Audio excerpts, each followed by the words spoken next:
కరీంనగర్ లోపల మాజీ మంత్రి హరీష్ రావు గారు మాట్లాడుతూ ఏ ఒక్క హామీ ఎన్నికల ఇచ్చిన హామీలు నెరవేర్చలేదు, ఎట్లా చేయాలి కాంగ్రెస్ పార్టీకి ఓటు ఆలోచించుకోమని అని చెప్పి అన్నారు. ఏమంటారు? హరీష్ రావు గారి ఊర్లో పోయి, ఇదే సిద్దిపేటలో పోయి ఏ మహిళా సోదరిమని అడిగిన గత 3 నెలల నుంచి వారు బస్సు ప్రయాణం చేస్తే టికెట్ కొన్నారా అడగమనండి. అది మా గ్యారంటీలో ఒక భాగం. ఇదే హరీష్ రావు గారిని పోయి సిద్దిపేటలో ఏ గ్రామానికన్నా పోయి సిలిండర్ ఉపయోగించుకునే వినియోగదారుని ఆ సోదరుమని అడగమని 500 రూపాయలకు సిలిండర్ గత నెల నుంచి వస్తుందా లేదా అని. ఇదే హరీష్ రావుని అడగండి, ఈ రాష్ట్రంలో ఎక్కడైనా విద్యుత్ వినియోగదారుడు 200 యూనిట్ల కంటే తక్కువ వినియోగిస్తే జీరో బిల్ వచ్చిందా లేదా అడగండి. రాజీవ్ ఆరోగ్యశ్రీ ఈరోజు ఎవరైనా ఆసుపత్రికి వెళితే 10 లక్షల రూపాయల వరకు బిల్ అయితే ఆరోగ్యశ్రీ కింద చికిత్స పొందడం జరిగిందా లేదా అడగండి.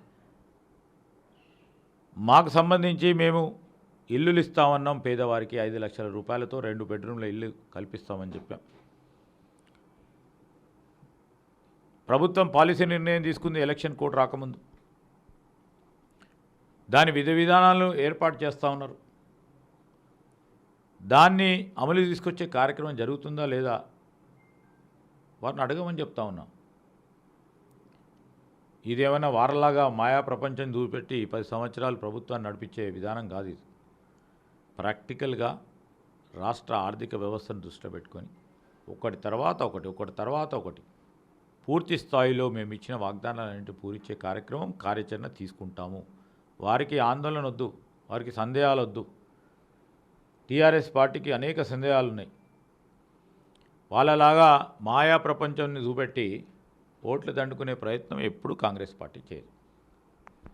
ఇక్కడ సింగరేణి లోపల ఉద్యోగాలు మేమే ఇచ్చాము, ఓటు అడిగే హక్కు మాకే ఉందని చెప్పి బీఆర్ఎస్ పార్టీ ఇటు కొప్పలేశ్వరు ప్రచారం లోపల అంటున్నారు. దాన్ని ఏమంటారు సార్? సరే, మీరు ఇచ్చారంటా ఉన్నారు. మీ ప్రభుత్వంలో ఎందుకు వారికి నియామక పత్రాలు ఇవ్వలేకపోయినరు? ఇవ్వాలి కదా. మేము 30,000 ఉద్యోగాలు ఈరోజు వాడికి ఉన్న చిక్కుముళ్లను విప్పి త్వరగా నిర్ణయాలు తీసుకోవటం. ఈరోజు 30,000 మంది నిరుద్యోగ యువకులకు ఉద్యోగ అవకాశాలు కల్పించాం, స్పష్టంగా కనబడుతూ ఉంది. ఇదన్నిటి కూడా ఒక ప్రాసెస్ ఆగదు. ఈ ప్రాసెస్లో నిర్ణయాలు తీసుకొని వారికి చాలా తక్కువ సమయంలో నిర్ణయం తీసుకొని ఇచ్చే ప్రయత్నం, ఒక ఆలోచన, ఒక దృక్పథం, ఒక సంకల్పం కాంగ్రెస్ పార్టీ ప్రభుత్వం తీసుకుంది కనుక ఈ 30,000 ఉద్యోగాలకు తావునిచ్చినాం. అదే దానిపైన కూర్చొని ఉంటే ఇంకో 5 సంవత్సరాలు కూడా అట్లనే ఉంటుంది. మేము ఎప్పుడో 2014లో మొదలుపెట్టినాం, 2018లో ఎలక్షన్ కోడ్ వచ్చిందని ఇవ్వలేదని, మళ్ళీ 2018లో ఎలక్షన్లు అయిపోయిన తర్వాత ఇన్ని సంవత్సరాలు వేచి చూసినాం, మళ్ళీ ఎలక్షన్ కోడ్ వచ్చింది, మేము ఇవ్వలేకపోయినా వీళ్ళు సడన్గా ఎక్కడి నుంచి ఇచ్చిండ్రు. దానికైనా సమాధానం ఉందా? మా సంకల్పాన్ని గుర్తించమని కోరుతా ఉన్నాం.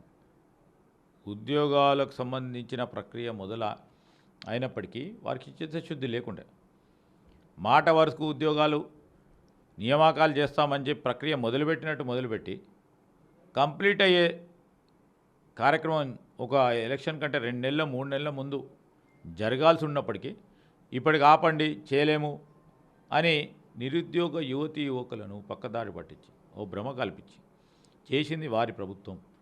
ఈరోజు మా ప్రభుత్వం తీసుకున్న కొన్ని కీలకమైన నిర్ణయాలు, పాలసీ విధానంలో వెసులుబాటు కల్పించడం, ఇష్యూస్ను క్లియర్ చేయటం, న్యాయపరంగా ఉన్న చిక్కులను కోర్టు పరంగా సమస్య పరిష్కారం చేసుకోవటం, ఇది మేము చేసిన 2-3 నెలల్లో చేసిన ప్రయత్నంలో ఇవన్నీ ఉద్యోగాలు ఇవ్వడానికి ఆస్కారం దొరికింది. దాన్ని తీసుకొని ఇచ్చాం. మీరు చెప్తే ప్రజలు నమ్మటానికి ఉన్నారా? మీకు ఇచ్చిన 10 సంవత్సరాల్లో మీరు ఎందుకు చేయలేదు? మేము వచ్చిన 2 నెలల్లో ఎందుకు చేయదలుచుకున్నాం? ఒక ఆలోచన, ఒక దృక్పథం, ఒక ఫోకస్, ఒక లక్ష్యం చేసి తీరినాం. మీరు చెప్తే నమ్ముతారా? ఈరోజు ఏ ఉద్యోగం ఈ ప్రభుత్వం వచ్చిన తర్వాత ఇచ్చినా అది కాంగ్రెస్ పార్టీ ప్రభుత్వం చిత్తశుద్ధి ఈరోజు ప్రతిబింబించే అంశాన్ని ప్రజలు గమనిస్తూ ఉన్నారు. వాళ్ళు ఏం చెప్పినా ప్రజలు నమ్మేరు.